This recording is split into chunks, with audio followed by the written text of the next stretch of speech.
की हाल है जी? ठीक हो सब? मैं रमन, स्कोप अकेडमी गुरदासपुर। ਅੱਜ ਅਸੀਂ ਫਿਰ ਤੋਂ 11th ਕਲਾਸ ਕੈਮਿਸਟਰੀ ਦਾ ਜੋ ਕੰਮ ਪੈਂਡਿੰਗ ਰਹਿ ਗਿਆ ਸੀ ਉਹ ਕੰਪਲੀਟ ਕਰਨ ਆਏ ਆ। ਤੇ ਕੀ ਕਰ ਰਹੇ ਸੀ ਅਸੀਂ ਕਰ ਰਹੇ ਸੀ ਕਨਸੈਂਟ੍ਰੇਸ਼ਨ ਟਰਮਸ, ਜਿਹਦੇ ਵਿੱਚ ਅਸੀਂ mass percentage, volume percentage, ppm value, mole fraction, molarity, molality, ये सारे कॉन्सैप्ट पढ़े ही और इन्होंने न्यूमेरिकल किए। उस तो बाद जो मेन कॉन्सैप्ट आता होगा नॉर्मैलिटी, यानी कि अज का मेन काम है साडे कोल नॉर्मैलिटी का, और ये नाल ही साडा यूनिट जिहड़ा खत्म हो जाना नॉर्मैलिटी। मैं पहला ही इन्हां टर्म्स की आने वाले टाइम च जो जरूरत है वो दस चुके हैं कि जो आप कैमिस्ट्री करते पे हैं तो कैमिस्ट्री में गल ही कंपोजिशन की होनी है, और कंपोजिशन को पता करने वास्ते साडे को बहुत सारिया कॉन्सनट्रेशन टर्म्स की वरतों की जाती है। न्यूमेरिकल्स के विच इहदा बहुत ज़्यादा रोल है। सो असी की पढ़िया, असी पढ़िया भी मोलैरिटी फाइंड आउट किद्दां करते हैं, मोलैलिटी किद्दां करते हैं। इस तरह तुहाडे को आती है नॉर्मैलिटी। नॉर्मैलिटी भी बेटा बहुत इंपॉर्टेंट टर्म है, यह भी बड़े काम आने वाली चीज है। इन्हों आप कढ़ते हैं number of gram equivalent present in 1 litre of given solution. किसी भी सोल्यूशन की अगर नॉर्मैलिटी पता करनी है तो नॉर्मैलिटी पता करने का तरीका की है, उहदे नंबर ऑफ ग्राम इक्विवेलेंट कर लो divided by 1 litre of solution. So इसका फार्मूला की बनया, नॉर्मैलिटी भी बेटा एन नाल डिनोट करते हैं, जिथे मोलैरिटी एम नाल डिनोट करते ही उत्थे आपां करते ही नंबर ऑफ मोल्स। इत्थे होना number of gram equivalent, number of gram equivalent of solute. जिस चीज की असी नॉर्मैलिटी पता करनी है उहदे gram equivalent divided by volume of solution in litre. So यह फार्मूला असी यूज करने जा रहे हैं।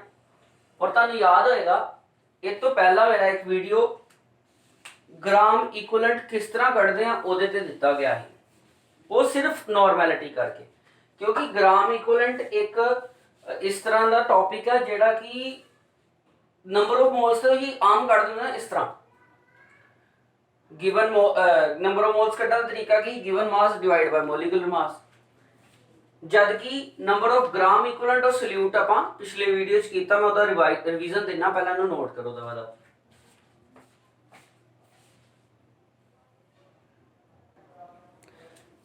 ठीक है। सो नॉर्मैलिटी कढ़न वास्ते सब तो जरूरी चीज जिहड़ी है नंबर ऑफ ग्राम इक्विवेलेंट कढ़ना। और नंबर ऑफ ग्राम इक्विवेलेंट कढ़न वास्ते मैं पहला ही तुहानूं पिछले वीडियोज़ दे विच दस चुकिया। उहदे च लैक्चर दिता ही कॉन्सनट्रेशन टर्म्स पार्ट 4, उन्होंने जरूर कर लियो। अगर तुसीं वो कीता होएगा फिर नॉर्मैलिटी और उहदे न्यूमेरिकल बिल्कुल ईजी लगणगे। जिहदे विच मैं तुहानूं नंबर ऑफ ग्राम इक्विवेलेंट कढ़न का तरीका दस्सिया ही। नंबर ऑफ ग्राम इक्विवेलेंट किस तरह कढ़ सकदे हो? नंबर ऑफ ग्राम इक्विवेलेंट कढ़ सकते हो given mass divide by equivalent मास। हुण गिवन मास जो भी सल्यूट का तुहानूं दिता होएगा, जिद्दां तुसीं नंबर ऑफ मोल्स कढ़दे ही, वो हुंदा ही given mass divide by molecular mass. इत्थे इक्विवेलेंट मास है, और मैं तुहानूं याद है इक्विवेलेंट मास कढ़ना भी दस्सिया ही। इक्विवेलेंट मास की ही इक्विवेलेंट मास हुंदा molecular mass divided by x. X तुहाडा बैलेंसी फैक्टर ही, जिहदे विच मैं तुहानूं 3 प्रकार नाल एक्स करना दस्सिया ही। पहला टाइप हैगा ही एसिड वास्ते, दूसरा टाइप हैगा ही बेस वास्ते, तीसरा टाइप हैगा ही साल्ट वास्ते। ठीक है। सो ए पिछला वीडियो जरूर देखो, आपां न्यूमेरिकल करते हैं, उस तो ज़्यादा समझ आनी है। इन्हूं नोट करो छेती नाल। ठीक ते हुण वारी आंदी है तुहाडे कोल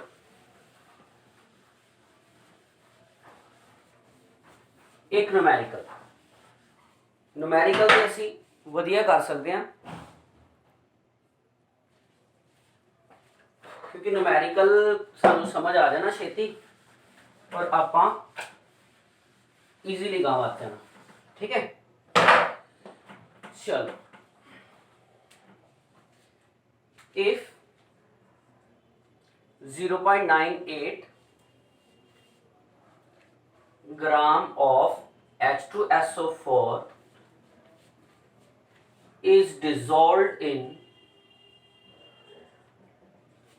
500 ml of solution, find normality of solution। देखो नॉर्मैलिटी और मोलैरिटी दोनों में कुछ खास फर्क नहीं है। फर्क है सिर्फ ग्राम इक्वलेंट या इक्वलेंट वेट कड्डन का कॉन्सैप्ट का। ठीक है, आओ करते हैं न्यूमेरिकल, समझ सब आएगा तुहानू, बस ध्यान देना। हुण सब तो पहला तो नॉर्मैलिटी का फार्मूला लगा लीए। नॉर्मैलिटी का फार्मूला होंदा number of gram equivalent divide by volume of solution in litre. और अगर लीटर नहीं दिता तो वही कॉन्सेप्ट 1000 ना डिवाइड कर दो या इंटायर टर्म नु 1000 ना मल्टीप्लाई कर दो। नंबर ऑफ ग्राम इक्वलेंट हम सीधे ते निकल नहीं सकते, उन्होंने कड्डन का तरीका है तुहाडे कोल given mass divide by gram equivalent mass, या कह लो डिवाइड बाय इक्वलेंट मास, कह लो इक्वलेंट मास। तो वॉल्यूम जेड़ा सोल्यूशन का वो 500 दिता, फिलअप कर लिए 500 ml है, तो क्यों ना अपन 1000 इत्थे डिवाइड कर दिए तो लीटर च कन्वर्ट कर दिए। ठीक है, सो इत्थे तुहाडे कोल गिवन मास की है, गिवन मास हैगा 0.98 ग्राम और इक्वलेंट मास इत्थे आपां रफली कढ लैंदे हां। इक्वलेंट मास तुहानूं दस्सिया सी, इक्वलेंट मास कढण दा तरीका, इक्वलेंट मास कढण दा तरीका ही जो भी मॉलिक्यूलर मास रहेगा divide by valency factor that is x। हुण इत्थे मॉलिक्यूलर मास की है, इत्थे मॉलिक्यूलर मास है तुहाडे कोल सल्फ्यूरिक एसिड का। वैसे तो काफी बार कढ चुके हो तुसीं H2 64 यह 98 है, यह एक कांस्टेंट टर्म हो चुकी है, हुण तक तुहानूं याद हो जानी चाहिए। डिवाइड बाय एक्स फैक्टर मैं तुहानूं दस्सिया सी कि एसिड के केस में जिहड़ा एक्स वैल्यू है वो डिपेंड करती है एच पॉजिटिव आयन किन्ने देगा। तो H2SO4 जो है वो सानू 2H पॉजिटिव आयन दे रहा है, इस करके इस केस में इसकी वैल्यू 2 आती है। सो इक्वलेंट मास जिहड़ा वो आ गया तुहाडे कोल 98/2 यानी कि 49। सो क्यों ना आप इत्थे वैल्यू भर दिए तो आ गया तुहाडे कोल 49 डिवाइड बाय 500 डिवाइड बाय 1000। ठीक है, इत्थों साडी कोई दी कटिंग हुंदी है ते आ गया 98 4900 ते 1000। ਇਹਦੇ ਨਾਲ ਆਪਾਂ ਕਟਿੰਗ ਕਰੀਏ ਤੇ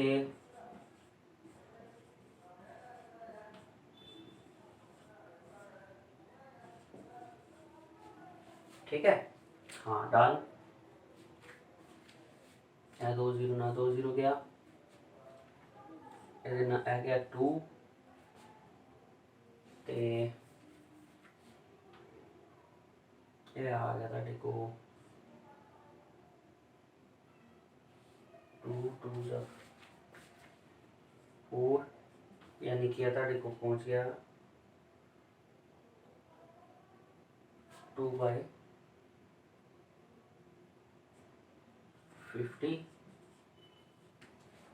ठीक है, 2/50 हो गया, तो 2/50 का आ गया ਤੁਹਾਡੇ को 4/100 कह लो या 0.04 कह लो। सो ਤੁਹਾਡੇ को नॉर्मैलिटी आ गई 0.04 n यानी कि नॉर्मैलिटी के यूनिट ने। वैसे ये यूनिट की बनते हैं, ये यूनिट बनते हैं ਤੁਹਾਡੇ ਕੋਲ number of gram equivalent divide by volume है, यानी कि ग्राम इक्विवेलेंट पर मोल इनवर्स बनता है, ठीक है, पर मोल। ठीक है, चलो एक होर न्यूमेरिकल लैने दा। मैं पहला भी कह चुकिया नॉर्मैलिटी और मोलैरिटी दोनों के न्यूमेरिकल आलमोस्ट सेम ही ने। फर्क सिर्फ आंदा कि सानू इन्हां दा इक्वलेंट मास कटना जो कि ज़्यादा यूजुअल नहीं लगता, क्योंकि असी मॉलिक्यूलर मास या फिर नंबर ऑफ मोल्स इन्नी क बार कर चुके होंगे हैं कि सानू बहुत ईजी लगते हैं। पर इक्वलेंट मास जिहड़ा वा वो असी बहुत घट करते हैं, कन्फ्यूज करता है, इस करके आपां नू नहीं कर पाते। सो नॉर्मैलिटी करन तो पहला इस तो पिछला वीडियो इक्वलेंट मास वाला जरूर करना। ठीक है, सो एक होर न्यूमेरिकल लैने आ। Find the mass of NaOH present in 250 ml of semi-normal solution। बेटा याद आया मैं तुहानू करवाया सी सैमी मोलर सोल्यूशन। देखो जिदा सैमी मोलर सोल्यूशन का मतलब ही जिहदी मोलैरिटी 1/2 है, उस तरह ही जे सैमी नॉर्मल है ओदी मोलैरिटी होगी 1/2। जे तुहानू दिता हुंदा बाई मोलर ते आपां उहनू डबल मोलैरिटी मनने आ। उस तरह दिता होएगा बाई नॉर्मल, जां हो सकदा वा कि तुहानू यह दिता होए कि तुहाडी जिहड़ी नॉर्मैलिटी है वो नॉर्मैलिटी या सोल्यूशन जिहड़ा वा वो डेसी नॉर्मल है। डेसी नॉर्मल मतलब 1/10। ठीक है, सो कुछ टर्म्स ने डेसी, बाई मोलर वगैरह वगैरह। सो इस वेले उन्हें सानू की कर दिता, उन्हें सानू दिता मास पता करन नू क्या, जिहदे विच सोल्यूशन दा वॉल्यूम गिवन है। सोल्यूशन विच की है सानू वॉल्यूम गिवन है, वॉल्यूम ऑफ सोल्यूशन गिवन है। कितना सोल्यूशन दा वॉल्यूम है वो हैगा 250 ml। ओके, और नाल दे नाल इन्हें सानू नॉर्मैलिटी भी दे दी, और नॉर्मैलिटी है तुहाडे को 1/2। तुसीं पता की करना वा, तुसीं पता करना एदा mass of the solute. So आओ नॉर्मैलिटी के फार्मूले तो आप पहुंचते हैं मास ऑफ सल्यूट तक। नॉर्मैलिटी का फार्मूला हैगा सी number of gram equivalent divide by volume of solution. हुण ग्राम इक्विवेलेंट चो असीं मास किद्दां कड्डांगे?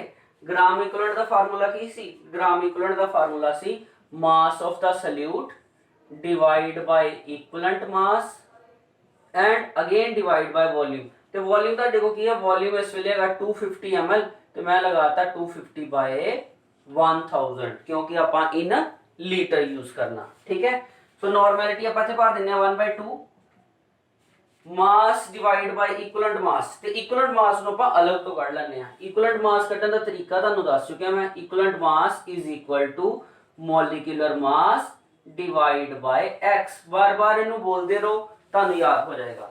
मॉलिक्यूलर मास की है तुहाडे को? सोडियम हाइड्रोक्साइड है। सोडियम हाइड्रोक्साइड दा मॉलिक्यूलर मास हैगा, ये भी स्टैंडर्ड टर्म है, याद रखियो 40। और in case of NaOH x की वैल्यू की होएगी? NaOH एक बेस है और एदी वैल्यू डिपेंड करती है कि किन्ने OH नेगेटिव आयंस है देगा। ए ते वैल्यू दे रहा NaOH दे विच OH दी वैल्यू दे रहा 1, इस करके तुहाडे को इत्थे x आ गया 1 ते ए आ गया तुहाडे कोल इक्विवेलेंट मास दी वैल्यू कितनी आ गई? 40 ही आ गई। ठीक है, सो इस इक्विवेलेंट मास नू जो कि आपां अलग तो कढिया वा, इहनू इत्थे भर दिंदे आ।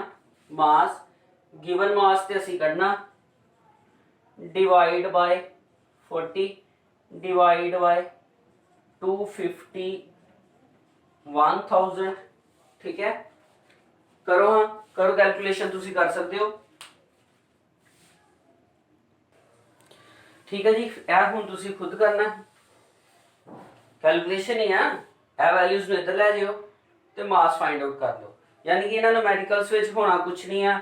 कई बार तुहानूं नॉर्मैलिटी दित्ती है ते मास ऑफ सल्यूट पूछा जाएगा, या फिर मास ऑफ सल्यूट दिता ते नॉर्मैलिटी पूछी जाएगी। यानी कि जो मोलैरिटी दे तुसी न्यूमेरिकल कीते सी ਉਸੇ ਤਰ੍ਹਾਂ ਹੀ ਨੋਰਮੈਲਿਟੀ ਦੇ ਨੂਮੈਰੀਕਲਸ ਨੇ, ਕੁਝ ਜ਼ਿਆਦਾ ਫਰਕ ਨਹੀਂ ਹੈ, ਪਰ ਇਹਨਾਂ 'ਚ ਫਰਕ ਹੈ ਤੇ ਸਿਰਫ ਇਕੁਇਵਲੈਂਟ ਮਾਸ ਕੱਢਣ ਦਾ। ਠੀਕ ਹੈ, ਸੋ ਅਸੀਂ ਗਾਂ ਵਧਦੇ ਹਾਂ ਤੇ ਅਗਲੇ ਨੂਮੈਰੀਕਲ ਕਰਨ ਵਾਲੇ ਪਾਸੇ ਦੇਖते हैं। ठीक बेटा देखो, नॉर्मैलिटी और मोलैरिटी ज़्यादातर रिलेटेड टर्म्स ने, इन्हां दा आपस दे विच रिलेशनशिप है। क्या इस तरह हो सकता कि नॉर्मैलिटी दिती होए ते आपां मोलैरिटी कढ लईए, या मोलैरिटी दिती होए ते नॉर्मैलिटी कीता जा सकदा? आओ असीं फार्मूला ड्राइव करते हैं। सानू पता नॉर्मैलिटी का फार्मूला की है, number of gram equivalent divide by volume of solution in litre. ठीक है, उस तरह ही तुहाडे को मोलैरिटी का फार्मूला की सी?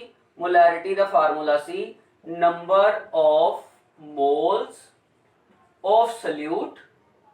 ठीक है, यह भी ग्राम इक्विवेलेंट भी तुहाडे सल्यूट का ही ने, number of gram equivalent of solute. उसी तरह ही number of moles of solute divided by volume of solution in litre. ठीक है, अगर मान लो मैं कर देना n divide by m, normality नू मोलैरिटी नाल डिवाइड करता जाए, रिलेशनशिप देखना ना सी, तो साडे को की आएगा? साडे को आ जाएगा number of gram equivalent divided by number of moles. यही फार्मूला आएगा ना, number of gram equivalent divided by number of moles. ठीक, तो हुण आपां नंबर ऑफ ग्राम इक्विवेलेंट किदां कढदे हां? नंबर ऑफ ग्राम इक्विवेलेंट कढदे हां असीं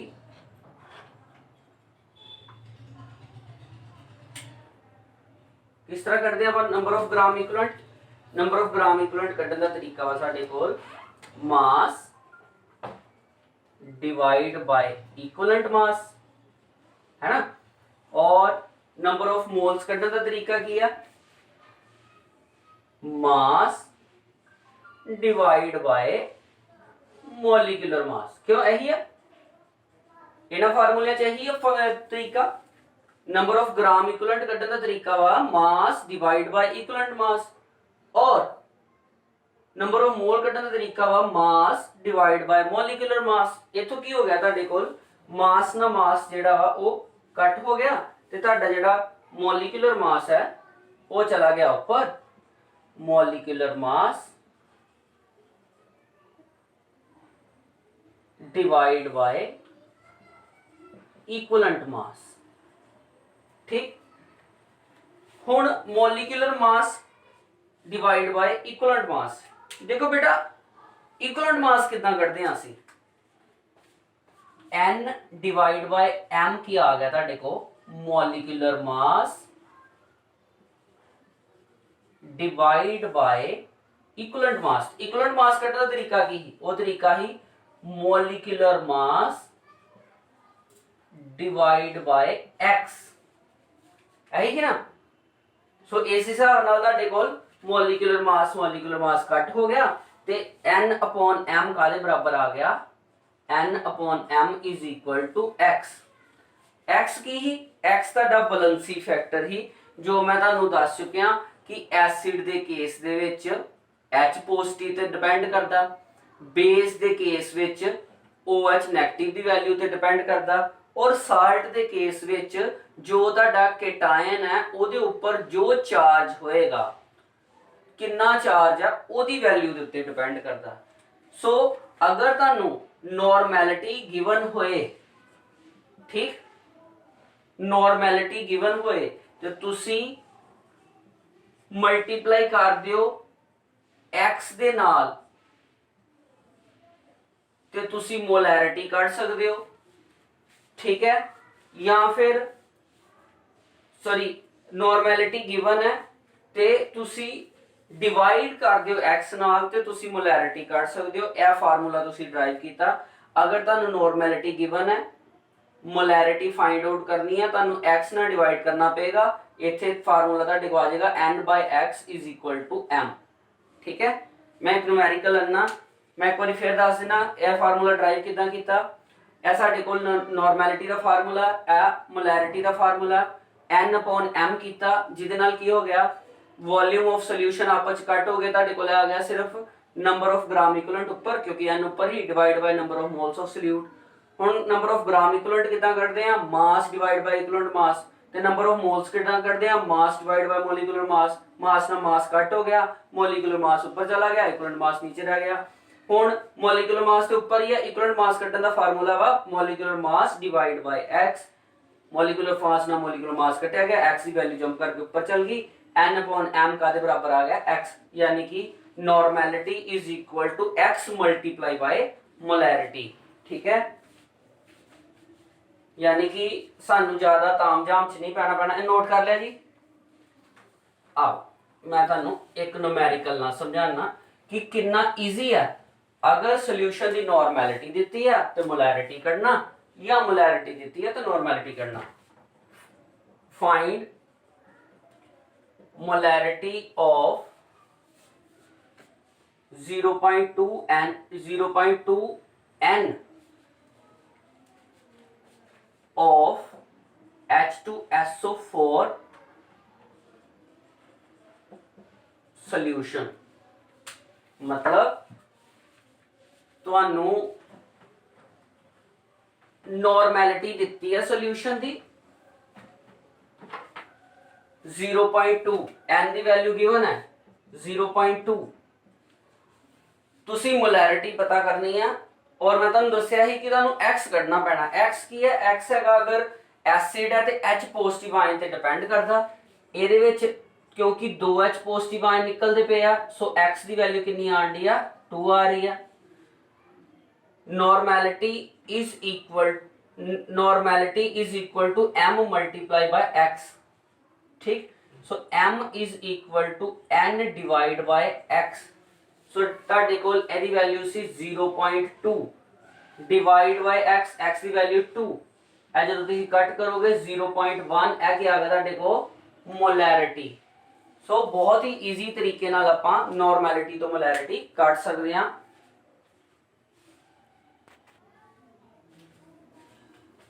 एक न्यूमेरिकल होर ले लेने, इस बारी find normality of 0.4 m H3PO4 solution. इस केस दे विच तुहाडे कोल एसिड जिहड़ा वो H3PO4 है और मोलैरिटी गिवन है, यानी कि m की वैल्यू 0.4 गिवन है और x की वैल्यू की रहेगी, इत्थे x की वैल्यू रहेगी कि यह h पॉजिटिव आयन किन्ने दिंदा।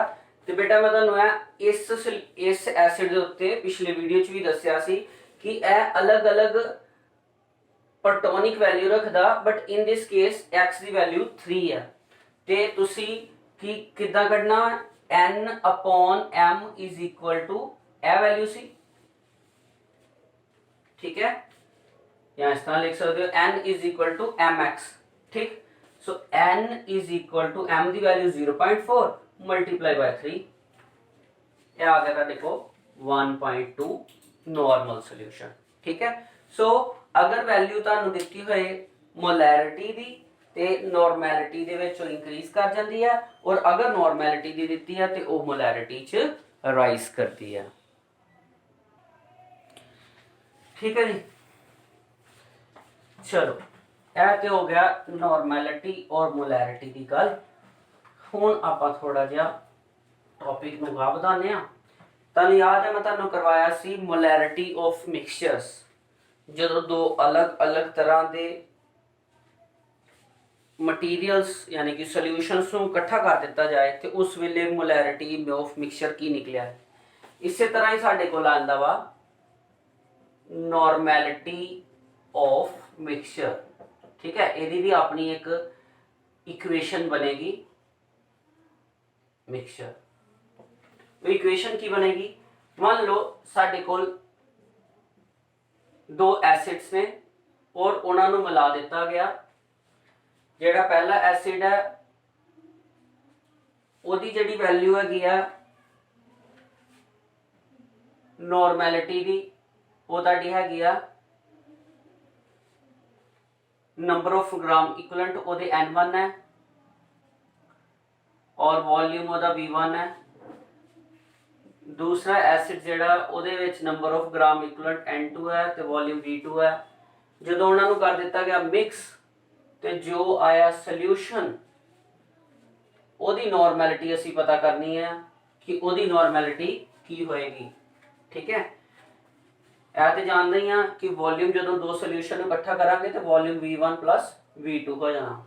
ਠੀਕ ਹੈ, ਸੋ ਨਾਰਮੈਲਿਟੀ ਇਨ ਦਿਸ ਕੇਸ ਕੀ ਹੋਏਗੀ, ਉਹ ਹੋਏਗੀ n1 v1 plus n2 v2 divide by v1 plus v2। ਇਹ ਦਾ ਫਾਰਮੂਲਾ ਬਣਦਾ ਜਨਰਲ, मैं ਤੁਹਾਨੂੰ ਸਮਝਾ ਦੇਣਾ। देखो बेटा, अगर पहले सॉल्यूशन की गल की जाए ठीक ते ओदी नॉर्मैलिटी की होएगी, ओदी नॉर्मैलिटी पहले सॉल्यूशन की होएगी नंबर ऑफ ग्राम इक्विवेलेंट जो पहले सॉल्यूशन दे ने divide by number of gram equivalent divide by volume of first solution. यही है। अगर दूसरे सॉल्यूशन की गल की जाए तो ओदी नॉर्मैलिटी दे विच भी number of gram equivalent multiply with total volume of the solution. अगर गल करिए कि नंबर ऑफ ग्राम इक्विवेलेंट कितना कढ़ने आ, वो वैल्यू इधर आ जाएगी, ए वैल्यू इधर आ जाएगी।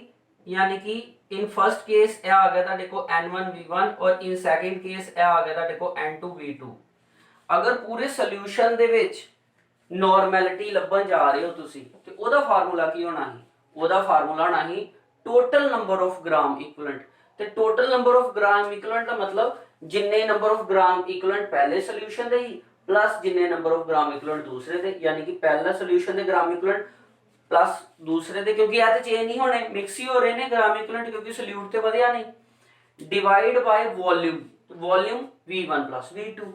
सो बहुत ईजी फार्मूला वा जिहदे नाल असीं पता कर सकते हैं नॉर्मैलिटी ऑफ मिक्सचर। इतने सवाल लन्ने हैं पर पहला इन्हू देख लो अगर कोई डाउट है तो।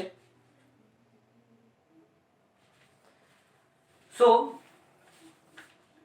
अगर मान लो दो सॉल्यूशन जेडे कि दोनों ही जाते एसिडिक ने या दोनों ही बेसिक ने, जिहदी नॉर्मैलिटी पहले दी n1 है और दूसरे दी n2 है। पहले का वॉल्यूम v1 है, दूसरे का वॉल्यूम v2 है। वो दोनों को मिक्स कर दिता जाए तो जिहड़ा रिजल्टेंट मिक्सचर बनया, जिहड़ा सॉल्यूशन बनया, ओदी जिहड़ी नॉर्मैलिटी है ओदे कड्ढण दा तरीका आ रहा। मैं तुहानूं ओदा जनरल भी दस दिता। n1 v1 की है, n1 v1 पहले दे नंबर ऑफ ग्राम इक्विवेलेंट ने ते n2 v2 दूसरे दे नंबर ऑफ ग्राम इक्विवेलेंट ने। ते जदों आपां गल करदे हां सॉल्यूशन दी पूरे दी, ओदे विच दोनां दे ग्राम इक्विवेलेंट आके मिक्स होया ना, इस करके इन्हां नूं प्लस कर दिता डिवाइड बाय टोटल वॉल्यूम। ठीक है, एक एग्जांपल लन्ने आ, इस एग्जांपल नाल तुहानूं समझ आ जाना ते नाल ही साडे कोल न्यूमेरिकल जिहड़े आ गां वध जाना। 0.2 n 200 ml of HCl is mixed with 0.3 n 300 ml of HCl। Find normality of mixture.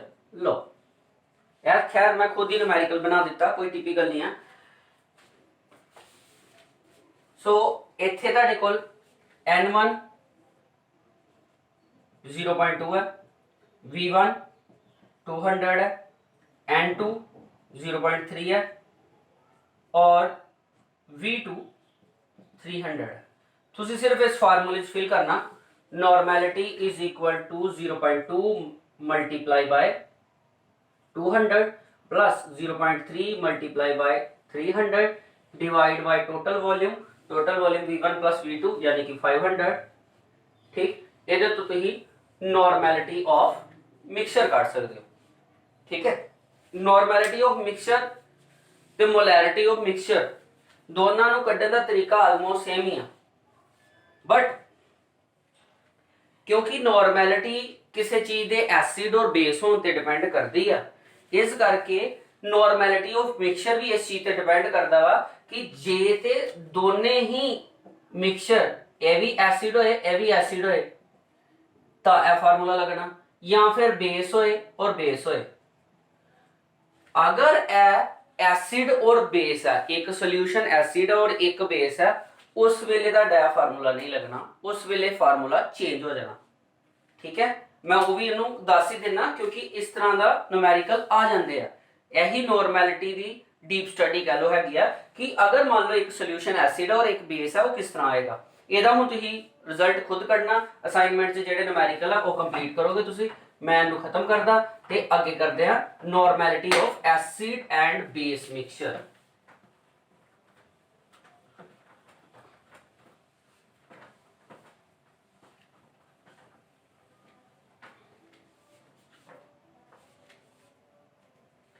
Normality of acid and base.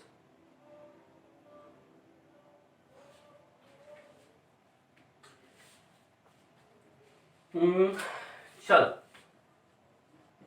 Normality acid base इस तरह नाम दे देंगे। ठीक है, दूसरा मार्कर कितने गया सट्टा।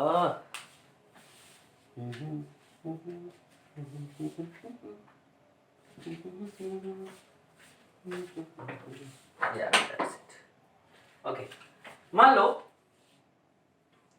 ਤੁਹਾਡੇ को पहला ਜਿਹੜਾ ਸੋਲੂਸ਼ਨ ਹੈ ਉਹ ਐਸਿਡ ਹੈ ਤੇ ਉਹਦੀ ਨਾਰਮੈਲਿਟੀ ਹੈ Na ਤੇ ਉਹਦਾ ਵੋਲਿਊਮ ਜਿਹੜਾ ਵਾ ਉਹ ਹੈ Va। ਐਸਿਡ ਨੂੰ ਆਪਾਂ A ਨਾਮ ਨਾਲ ਦੱਸਦਾ। ਦੂਸਰੇ ਪਾਸੇ ਜਿਹੜਾ ਦੂਸਰਾ ਸੋਲੂਸ਼ਨ ਹੈ ਜਿਹਨੂੰ ਮਿਕਸ ਕਰਨ ਜਾ ਰਹੇ ਹਾਂ ਉਹ ਇੱਕ ਬੇਸ ਦਾ ਵਾ ਜਿਹਦੀ ਨਾਰਮੈਲਿਟੀ Nb ਔਰ ਵੋਲਿਊਮ ਹੈਗਾ N into V into B, sorry Vb।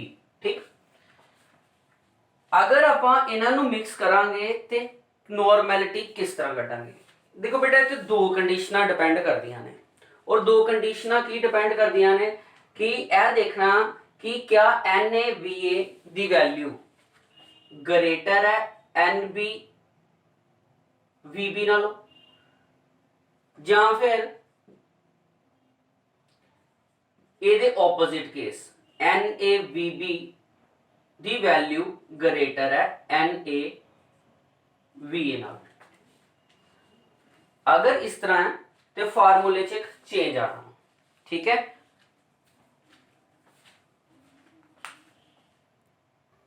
यानी कि दो केस अराइज है। पहला केस है कि अगर मान लो NaVa यानी कि एसिड दे ग्राम इक्विवेलेंट दी वैल्यू, ए तुहानू दस्सिआ N1V1 की ग्राम इक्विवेलेंट दी वैल्यू ही, अगर एसिड दी ग्राम इक्विवेलेंट दी वैल्यू ज्यादा वा बेस दे ग्राम इक्विवेलेंट नालों ते तुहाडा जिहड़ा रिजल्टेंट दोनों नूं मिला के जिहड़ा मिक्सचर आएगा, इनू ते इनू मिक्स करके जिहड़ा मिक्सचर आएगा वो एसिडिक नेचर दा होएगा।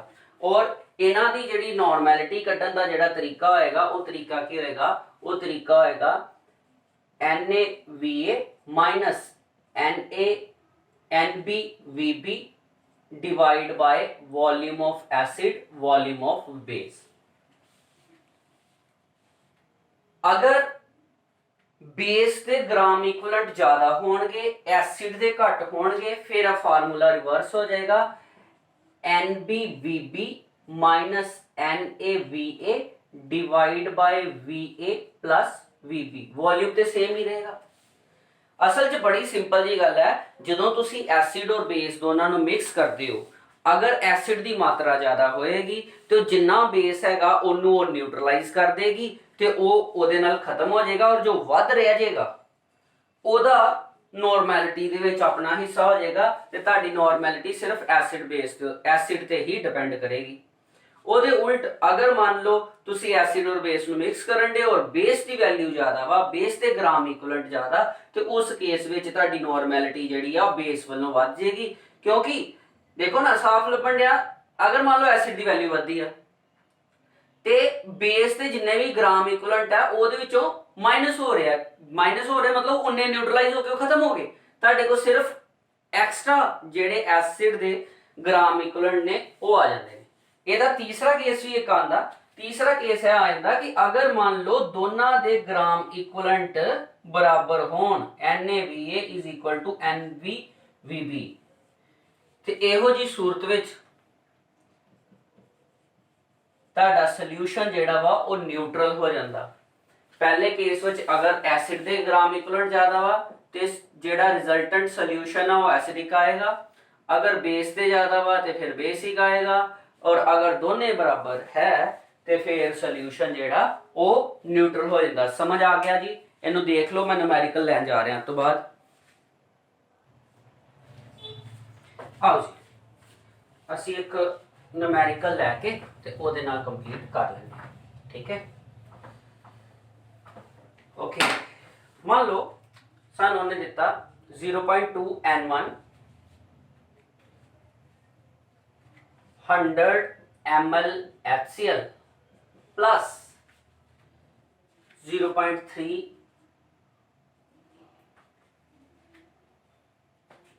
N 200 ml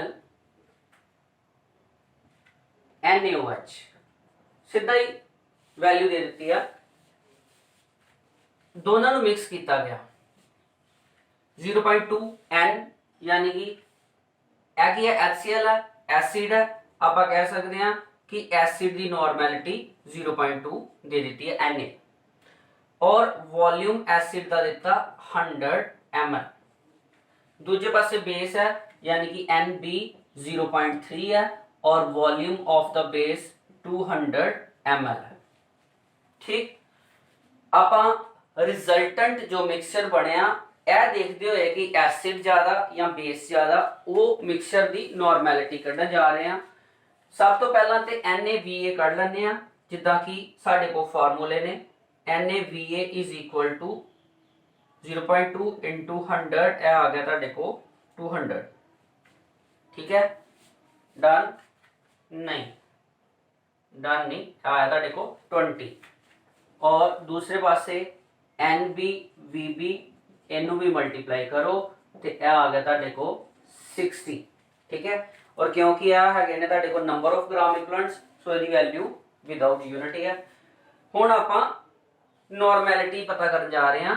नॉर्मैलिटी देखो एसिड वाले पार्ट की ज्यादा आनी है कि बेस वाले की, जिहदी देखो दो कंडीशन ना, इहदे विच किहड़ी कंडीशन सूटेबल है, NaVb की वैल्यू ज्यादा वा यानी कि यह कंडीशन लगेगी तुहाडे को। सो N number of gram equivalent of OH negative ion, क्यों? क्योंकि बेस की दिंदा वा OH नेगेटिव आयन दिंदा वा। सो नॉर्मैलिटी किहदी आएगी OH negative ion C.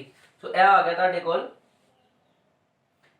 60 minus 20 divide by volume of acid plus volume of base 100 plus 200 यह आ गया 400, यानी कि 40 बाय 400।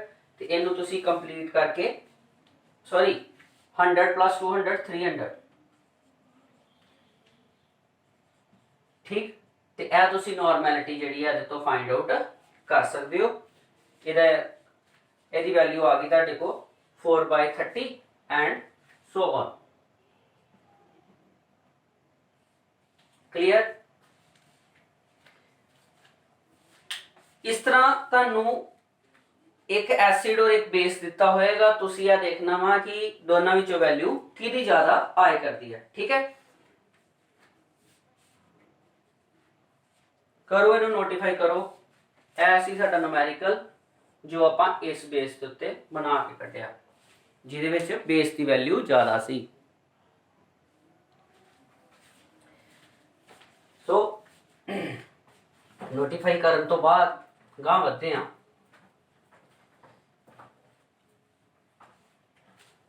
एक न्यूमेरिकल होर लैने आ और उहदे नाल ही साडा कॉन्सनट्रेशन टर्म वाला पार्ट जिहड़ा पूरी तरह खत्म हो जाएगा। If 0.4 N 500 ml solution of HCl neutralize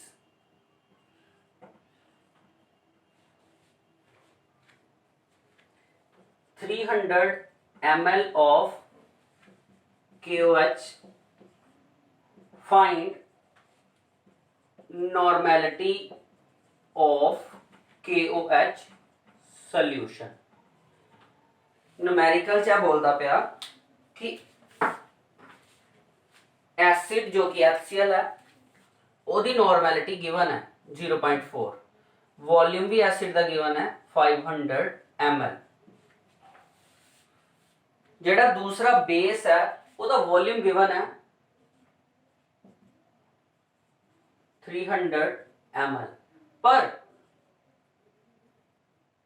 ओदी नॉर्मैलिटी गिवन नहीं है, वो पूछी उन्हें। पर एक चीज कह दी, वो कहता कि इन्ना एसिड गिवन बेस नु न्यूट्रलाइज करता पाया। सो इत्थे तुहाडे कोल न्यूट्रलाइज वाली condition NaVa is equal to NbVb लगाया सकते हो तुसी, क्योंकि न्यूट्रलाइजेशन दे वेले number of gram equivalent of the acid equal to the number of gram equivalent of the base हुंदे ने। तो इथों तुसी इहनू फाइंड आउट कर सकते हो। ठीक है, कड्डो हां वैल्यू कितनी आंदी है, तुसी वैल्यू कढनी है number of normality of base. ठीक है बेटा जी, ऐसी साडे को नॉर्मैलिटी के कॉन्सैप्ट। हुण आपां इस यूनिट दे विच कुछ बचियां हुई चीज़ां ते भी गल कर लीए, जिहदे नाल ही यूनिट नूं भी खत्म कर दिता जाए कि स्टूडेंट है ना कहन कि सर यह चीज़ तो करवाई नहीं सी, क्योंकि काफ़ी स्टूडेंट्स ने वो टॉपिक को पूछा। पर मैं कहा कि स्टैप बाय स्टैप चलना, क्योंकि मैं हमेशा एक गल की है कि कभी भी इहो जी चीज़ ना करो जिहड़ी कि पहला खत्म हो जाए पर ओदा जिहड़ा बेस ही वो बाद चों करना पे। ठीक है, इस करके मैं तुहानूं बेसिक टर्म्स करवाई। अज दे साडे कोल नैक्सट टॉपिक है वो है मॉलिक्यूलर फॉर्मूला एंड ਉਹਦੇ सामने मैं लिखदा एम्पीरिकल फार्मूला। छोटी क्लासेस विच भी तुसीं कीता। मॉलिक्यूलर फार्मूला की है, गिवन कंपाउंड दे विच अगर किसी भी कंपाउंड नू टोटल नंबर ऑफ एटम्स नाल रिप्रेजेंट करिए सारे दे सारे, ते ओ हो गया ओदा मॉलिक्यूलर फार्मूला। सारे दे सारे एटम्स रिप्रेजेंट करते हैं, ओनू आपां कहांगे मॉलिक्यूलर फार्मूला। जिद्दां मान लो C6H6 ਇਹ ਤੁਹਾਡਾ ਬੈਂਜ਼ੀਨ ਦਾ ਫਾਰਮੂਲਾ ਵਾ, ਮੋਲੀਕੂਲਰ ਫਾਰਮੂਲਾ। ਉਸ ਤੋਂ ਇਲਾਵਾ ਸਾਡੇ ਕੋਲ ਈਥੇਨ ਦਾ ਫਾਰਮੂਲਾ ਵਾ C2H6, this is for ethane. Glucose की गल कर लीए C6H12O6, ਇਹ ਤੁਹਾਡੇ ਕੋਲ ग्लूकोज ਦਾ ਫਾਰਮੂਲਾ। ब्यूटेन की गल कर लीए C4H10, ਇਹ ब्यूटेन ਦਾ ਫਾਰਮੂਲਾ। ਇਹ ਕੀ ਨੇ, ਇਹ ਉਹਨਾਂ ਦੇ ਮੋਲੀਕੂਲਰ ਫਾਰਮੂਲੇ ਨੇ। ਇੰਪੀਰੀਕਲ ਫਾਰਮੂਲਾ ਕੀ ਹੁੰਦਾ, what is empirical formula? यह है जे simplest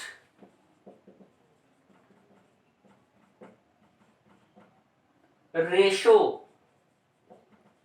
of atoms in whole number। यह याद रखियो, simplest ratio of atoms in whole number मतलब कि मॉलिक्यूलर फार्मूले विचों अगर आप एक सिंपल रेशो देखिए, इन्हां चों अगर कॉमन कढ लईए तो तुहाडा 6 कॉमन निकल जांदा और यह आ जांदा CH यानी कि C1H1।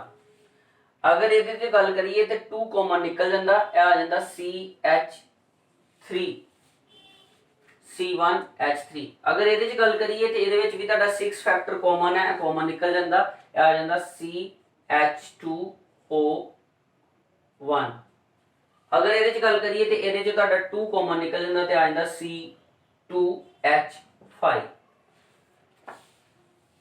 मॉलिक्यूलर फार्मूला किसी भी compound they which total number of atoms किन्ने प्रेजेंट है उन्होंने रिप्रेजेंट करता, जबकि इंपीरिकल फार्मूले दे विच तुहाडे कोल जो minimum amount of atoms combine करके दूसरे एटम नाल रिप्रेजेंट करते हैं एक स्मॉलेस्ट रेशियो नूं, भी मिनिमम तो मिनिमम रिप्रेजेंटेशन कॉमन फैक्टर असीं कढ दिंदे हां। इस हिसाब नाल तुहाडे कोल मॉलिक्यूलर फार्मूला और इंपीरिकल फार्मूले दे विच एक रिलेशनशिप फाइंड आउट हुंदा। और रिलेशनशिप की है कि मॉलिक्यूलर फार्मूले नूं किसी नंबर दे नाल, क्योंकि आ जिहड़ा कॉमन टर्म निकली है कोई नंबर ही है, ਉਹਦੇ ਨਾਲ ਮਲਟੀਪਲਾਈ ਕਰ ਦਈਏ ਇੰਪੀਰੀਕਲ ਫਾਰਮੂਲੇ ਨੂੰ। Empirical formula multiply with any factorise term will give us molecular formula. इस तरह सानू मिलता की है, इस तरह सानू मॉलिक्यूलर फार्मूला मिलता। ठीक है, इब तक समझ आ गया। देखो एग्जांपल्स। ठीक है, सो कोई भी नंबर होल नंबर जिन्हों असी अंपीरिकल फार्मूले नाल मल्टीप्लाई कर दईए ਉਹਦੇ ਨਾਲੋਂ ਅਸੀਂ ਮੋਲੀਕੂਲਰ ਫਾਰਮੂਲਾ ਕੱਢ ਸਕਦੇ ਹਾਂ। ਸੋ ਇੱਕ ਰਿਲੇਸ਼ਨਸ਼ਿਪ ਤੁਹਾਡੇ ਕੋਲ ਸਾਹਮਣੇ ਆਂਦਾ ਮੋਲੀਕੂਲਰ ਫਾਰਮੂਲਾ ਔਰ ਐਮਪੀਰੀਕਲ ਫਾਰਮੂਲਾ ਦਾ। Molecular formula is n multiply by empirical formula। ठीक है, क्योंकि साडे जेडे next topic which A formula use होना। अगर आप किसी एग्जाम्पल दे नाल देखिए तो एक होर चीज भी सानू समझांदा। फॉर एग्जाम्पल तुहाडे कोल एग्जाम्पल आ गई ब्यूटेन दी। ठीक है, ब्यूटेन की ही butane C4H10 C4H10 is equal to n multiply by C2H5। हुण आपां इन्हां दा मॉलिक्यूलर फार्मूला मास कड्ढण जा रहे हैं। Molecular formula mass, molecular formula mass या मॉलिक्यूलर फार्मूला वेट भी बोल देने हैं। C4 12 into 4 plus H10 plus 10 आ गया था देखो 48 plus 10 58। ठीक, ਤੇ ਕਿੰਨੇ ਫੈਕਟਰ ਨਾਲ ਮਲਟੀਪਲਾਈ ਹੋ ਰਿਹਾ ਸੀ ਯਾਰ? ਮਲਟੀਪਲਾਈ ਹੋ ਰਿਹਾ ਸੀ ਫੈਕਟਰ 2 ਦੇ ਨਾਲ। ਠੀਕ, 2 ਮਲਟੀਪਲਾਈ ਬਾਈ C5 C2 12 into 2 plus 5 24 plus 5 29 29 into 2 58। यानी कि ये भी चीज दसदा पिया कि मॉलिक्यूलर फार्मूला इंपीरिकल फार्मूला नाल n टर्म्स नाल जुड़िया हुंदा, उसी तरह ही मॉलिक्यूलर मास भी इंपीरिकल मास नाल n टर्म्स नाल जुड़िया हुंदा। अगर तुसी किसी भी मॉलिक्यूलर फार्मूले नूं कढ लैंदे हो, फार्मूला मास कढ लैंदे हो, दैन ओहदे कॉमन फैक्टर नाल मल्टीप्लाई करके तुसी सॉरी डिवाइड करके इंपीरिकल फार्मूला भी कर सकते हो। ठीक है,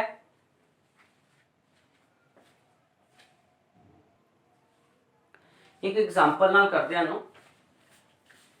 ज़्यादातर तुहानू एग्जांपल्स ज़्यादा छेती नाल समझ आंदियां और तुसी किसी भी तरह के डाटा नू अगर किसी कॉन्सैप्ट चो पास करवाते हो तो वह डाटा जिहड़ा वा अगर वैलिड होए तो उस वेले पूरी की पूरी चीज़ नू क्लीयर कर देंदा। अगर वैलिड ना होए या मेरा कॉन्सैप्ट गलत होएगा तो एग्जांपल विचों पास आउट नहीं होएगी। ए कंपाउंड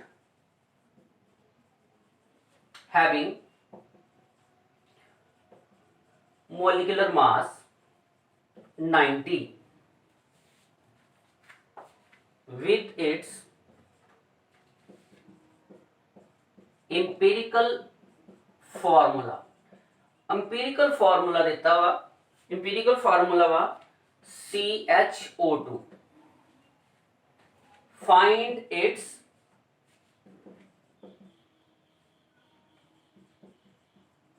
molecular फार्मूला।